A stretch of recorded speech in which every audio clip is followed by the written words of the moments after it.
ሰላም ጤና ይስጥልን ውድ ተመልካቾቻችን አድማጮቻችን ከሰዓቱ አበይት መረጃዎች ጋር እኔ ደረጃ ሀብቶልድ ነኝ። በአሁኑ የመረጃ ክፍለ ጊዜ የደረሱን ሰበር መረጃዎችም አሉን። ተለመደው የገባችሁ ላይክ በማድረግ ሌሎችን ወዳጆቻችንን ጋብዟቸው። ላይክ የሚለውን በመጫን ማለት ነው። እናንተ ስትጫኑ እነሱ ኖቲፊኬሽኑን ይመለከቱታል፣ ይገባሉ ማለት ነው። አልጎሪዝሙ ያሳያቸዋል። ስለዚህ ላይክ ማድረግ አትርሱ። ተመልካቾቻችን አድማጮቻችን ዓላማችን ከሌሎች ብሔርና ብሔረሰቦች ጋር በእኩልነት ተከባብረን የምንኖርባት ኢትዮጵያ እውን እንድትሆን እንጂ ከኢትዮጵያ መገንጠል አይደለም ሲሉ የህዝባዊ ወያነ ሓርነት ትግራይ ዋና ጸሐፊ ወይዘሮ ፈትለወርቅ ገብረ እግዚአብሔር ተናገሩ።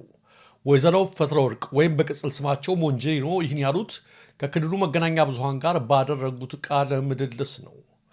ትግላችን ሁላችንም በእኩልነት የምንተዳደርበት ስርዓት በኢትዮጵያ እንዲፈጠር እንጂ ከኢትዮጵያ ለመነጠል ወይም ለመገንጠል አይደለም ነው ያሉት ጸሐፊዋ። እኛ የምንፈልገው አሁን ያለውን በጣም አስከፊ የሆነ የሀገራችን ሁኔታ ተቀይሮ ስልጣን ላይ ያለውን አምባገነናዊ ቡድን ከስልጣን ወርዶ ሁሉም ብሔር ብሔረሰቦች የሚያሳትፍና በእኩልነት ሀገራችንን ለመኖር የሚያስችል ሁኔታ እንዲፈጠር የራሳችን ድርሻ መጫወት እንጂ የመገንጠል ዓላማ የለንም። በአማራ ክልል በተለይም በጎጃም የተለያዩ ግንባሮች ለ10ኛ ቀናት በቀጠለው አውደ ውጊያ በርካታ የመከላከያ አባላት መማረካቸውን በተንቀሳቃሽ ምስል ተያይዞ የደረሰን መረጃ ያመለክታል። ጀነራል መሐመድ ተሰማ በሚመሩት በምስራቅ እዝና በሌሎች 3 እዞች አማካይነት ደጋዳሞት ወረዳን ከጽንፈኛው ለማጽዳት በሚል መሪ መፈክር የተጀመረው ዘመቻ 10ኛ ቀኑን ያስቆጠረ ሲሆን ውጤቱ ግን በተቃራኒ ሆኖ ብዙዎች በገቡበት እየቀሩ ነው ተብሏል። በተለይ ወደ ጮቄና ኮርክ ያለማቋረጥ ሲገባ የቆየው ኃይል በዛው መቅረቱ የታወቀ ሲሆን መከላከያ አዳዲስ ተጨማሪ ኃይል ማስገባቱን በመቀጠሉ አካባቢው ከፍተኛ የውጊያ አውድማ ከሆነ ቀናት መቆጠራቸውን ነዋሪዎቹ ይናገራሉ። በቅርቡ የአሰብ ወደብን እንቆጣጠራለን ላሉት ለነ ጀነራል መሐመድ ተሰማ ደጋዳሞት ወረዳ እጅግ ፈታኝ ሆኖባቸው ብዙ ኃይላቸውን ማጣታቸውም ብዙዎችን ማነጋገሩን ቀጥለዋል። ይህ በእንዲህ እንዳለ የውጭው ጸሐፊ ማርቲን ፕላውት አንድ ነገር በትዊተር ገጹ አስፍሯል።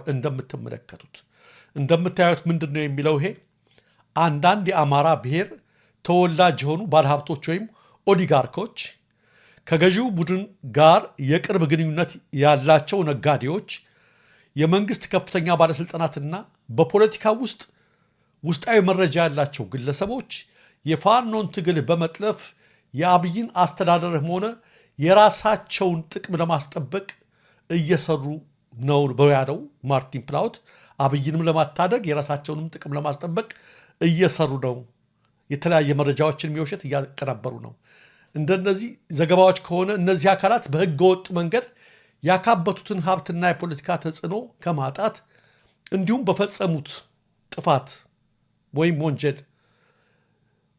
በወንጀል ተጠያቂነት ይመጣብናል የሚል ስጋት ስላላቸው ህግ ፊት እንቀርባለን የሚል ስጋት ስላለባቸው የፋኖን ትግል ለማደናቀፍ የተለያዩ መረጃዎችን በማሰራጨትና በማደናቀፍ ላይ ትግሉን ይገኛሉ በማለት ነው ማርቲን ፕላውት የጻፈው። እንግዲህ እንደምትመለከቱት ወይም እንደምታውቁት ማርቲን ፕላውት የውጭ ጸሐፊ ነው። ነገር ግን ተጨባጭ መረጃዎችን ከታጋዮቹም ያገኛል፣ ከአርበኞቹም ያገኛል። ተመልካቾቻችንና እየተደረጉ ያሉት ነገሮች በሙሉ በውጭ ጭምር እየታወቁ ናቸው። በተለይ አንዳንድ የተቃዋሚ ፓርቲ ነን የሚሉ ተቃዋሚ የሚለውን በኮቴሽን አድርጉት የስም ተቃዋሚዎች፣ እነሱ ውስጥ ያሉ አካላት፣ የተለያዩ ነጋዴዎች፣ የተለያዩ አክቲቪስት ነን የሚሉ ሚዛናዊ ብለው የሚጨዋወቱ ሁሉ የተለያየ ፕሮፓጋንዳ ማሰራጨት ጀምረዋል ለማደናቀፍ። ለምን?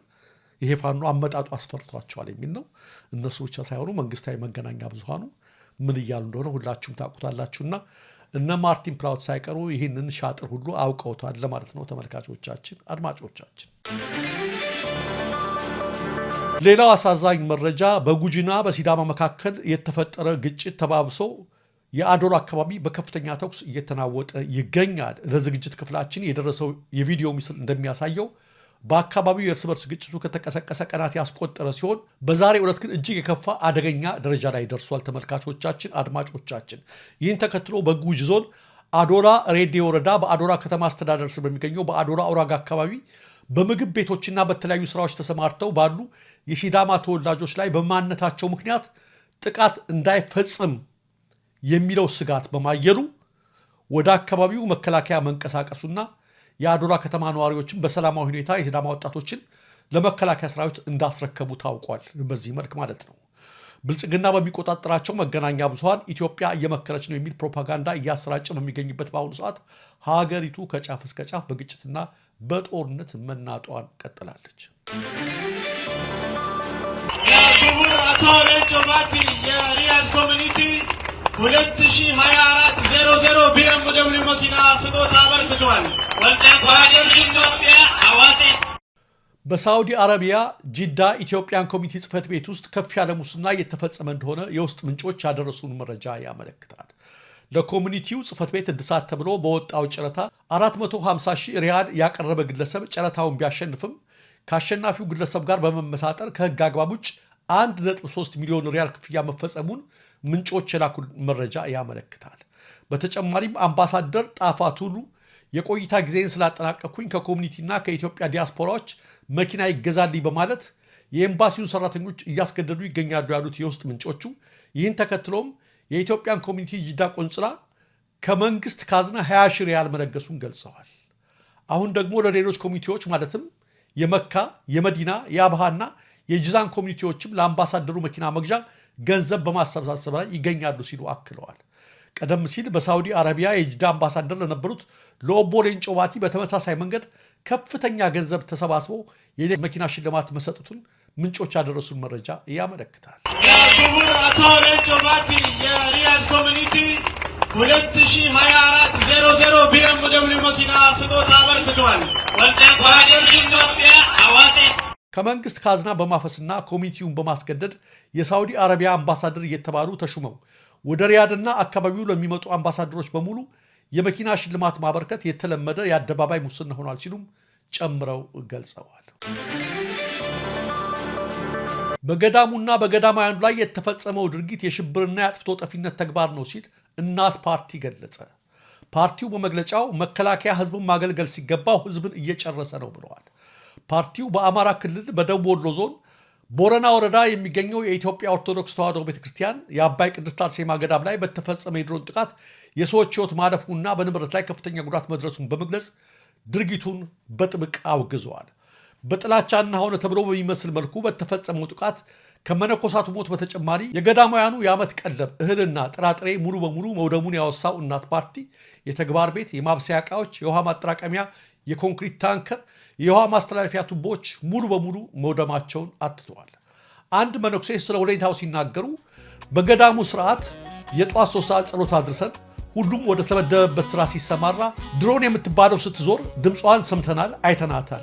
እኛ ገዳማውያን ነን። ቴክኖሎጂ ስለሆነ በደንብ አይተው ይለዩናል።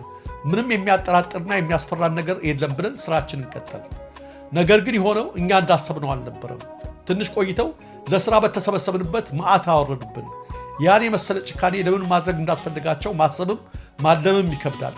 በተለይ የቆሰሉት ሲታዩ የሞቱት ይሻላሉ ያስብላል ማለታቸውን ፓርቲው አውስተዋል።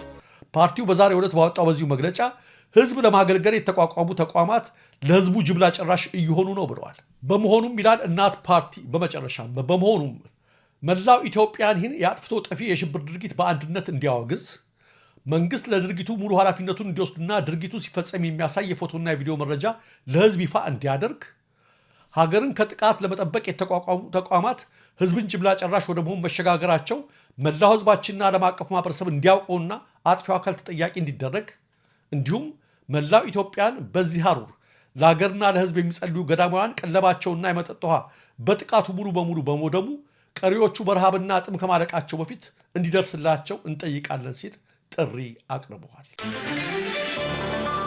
ይህ በእንዲህ እንዳለ የገዳሙ ጥቃት የብልጽግና ሰይጣናዊ ተልእኮ ነው ሲሉ የህወሓት ምክትል ሊቀመንበር ተናገሩ። የህወሓት ምክትል ሊቀመንበር አቶ አማኑኤል አሰፋ ብልጽግና በአማራ ክልል በኦርቶዶክስ ተዋሕዶ ቤተክርስቲያን ገዳማውያን ላይ ያካሄደውን የድሮን ጥቃት በአጋጣሚ ኢላማውን በሳተ ስህተት የተፈጸመ ሳይሆን ሆን ተብሎ ኢላማውን ጠብቆ እንዲገድልና እንዲያወድም በተተኮሰ ሰይጣናዊ ተልእኮ የተፈጸመ ነው ብለዋል። ብልጽግና ቤተክርስቲያንን በብሉይነት ፈርጆ የሁላችንን ታሪኮችና ቅርሶች በመሰረዝና በማፍረስ ማንነት አልባ ህዝቦች ሊያደርገን የተነሳ ክፉ ጠላት ነው ሲሉም አክለዋል። ይህ ስርዓት ትናንት በትግራይ አብያተ ክርስቲያናትና መስጂዶች ላይ ሲፈጽም የቆየውን ጥፋት ዛሬ እንደ በጎ ነገር በሁሉም አካባቢዎች አስፋፍተው ቀጥሎበታል ሲሉም አቶ አማኑኤል ድርጊቱን አውግዘዋል። አያይዘውም የጊዜ ጉዳይ ካልሆነ በስተቀር የህዝብ ጸር የሆነ ስርዓት በአንድ አካባቢ የጀመረውን የጥፋት ሴራ ቀስ በቀስ እንደ ሰደድ እሳት ወደ ሁሉም ማገባቱ የማይቀር ነው፣ ያም ነው እየሆነ ያለው ብለዋል። የሱዳን ጦር ኃይሎች የፈጥኖ ደራሽ ታጣቂዎችን ሙሉ በሙሉ ለመደምሰስ ከጫፍ ደርሰዋል ሲሉ የሱዳን ጠቅላይ ሚኒስትር ተናገሩ። የሱዳን ጠቅላይ ሚኒስትር ካሚል ኢድሪስ የሱዳን ጦር ኃይሎች አማጺውን ፈጥኖ ደራሽ ኃይሎችና የውጭ ሀገር ቅጥረኞችን ሙሉ በሙሉ በመደምሰስ ጦርነቱን ለማጠናቀቅ ከጫፍ ደርሰዋል ሲሉ ነው የተናገሩት። የቦትስዋና የጋቦንና የሊቢያ ተወካዮችን ያቀፈው የአፍሪካ የመረጃና ደህንነት አገልግሎቶች ኮሚቴ በትሮይካ ጉብኝት ባደረገበት ወቅት ንግግር ያደረጉት ጠቅላይ ሚኒስትር ካሚል ኢድሪስ ሀገሪቱን ለማፍረስና ዜጎቿን ለማፈናቀል አልሞ የተነሳው እቅድ በይፋ ከሽፈዋል ብለዋል። የእቅዱ ሙሉ ሀሳብ ይችን የጥንታዊ ስልጣኔ ባለቤት ሀገርን ከህዝቧና ከሀብቷ ባዶ ማድረግ ነበረ። አሁን ግን እቅዱ ከሽፏል፣ ሱዳን ተመልሳለች ያሉት ካሚል ኢድሪስ በሀገሪቱ ውስጥ ህይወት ወደ መደበኛ ሁኔታ እየተመለሰ ነው ብለዋል። ይህ በሱዳን ውስጥ ወይም በሱዳን ላይ የተደረገ ጦርነት አይደለም፣ በበርካታ ሀገራትና ኃይሎች የሚዘወር በሱዳን ላይ የተከፈተ ጦርነት ነው ያሉት ጠቅላይ ሚኒስትሩ ሰፊ የጂኦፖለቲካዊ ተጽዕኖውን በሀገሪቱ ላይ የከፈተ ዓለም አቀፍ ጦርነት ነበር ሲሉ ገልጸውታል። የሱዳን መንግስት የፈጥኖ ደራሽ ኃይሎችን እያስታጠቁብኝ ነው በማለት ከሚከሳቸው ሀገራት መካከል አንዷ የአብይ አህመድ ኢትዮጵያ መሆኗ ይታወቃል። የጦር ኃይላቸውን ድልና ስኬት ያረጋገጡት ካሚል ኢድሪስ ሰላም አሁንም ዋነኛ ዓላማችን ነው ብለዋል። በተባበሩት መንግስታት ድርጅት፣ በአፍሪካ ህብረት፣ በአረብ ሊግና በቫቲካን የሚደገፈውን ሁሉን አቀፍ የሰላም ጥረት መንግስታቸው ለመደገፍ ያለውን ቁርጠኝነትም ጠቅላይ ሚኒስትሩ አረጋግጠዋል።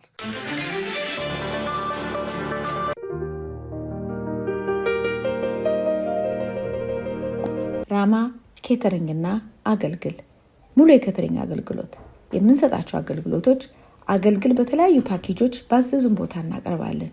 እጅ የሚያስቆረጥም ዶሮ ወጥ በብዙዎች የተመሰከረለት ግሩም ዳቦና አነባበሩ በትኩስ እናደርሳለን። መጠጥም ከፈለጉ በቀማሾች የተመሰከረለትን ከንጹህ ማር የሚሰራ ጠጅን ጨምሮ በድንቅ ባለሙያዎች የተጠመቀ ጠላ፣ ብርዝና ኬኔቶ ይዘን ከተፍ እንላለን። ለሰርግ፣ ለልደት፣ ለእዝን፣ ነዳያንን ለማብላት፣ ለሌሎችም ዝግጅቶች አገልግሎታችንን ሲፈልጉ በ0911 395399 ይዘዙን።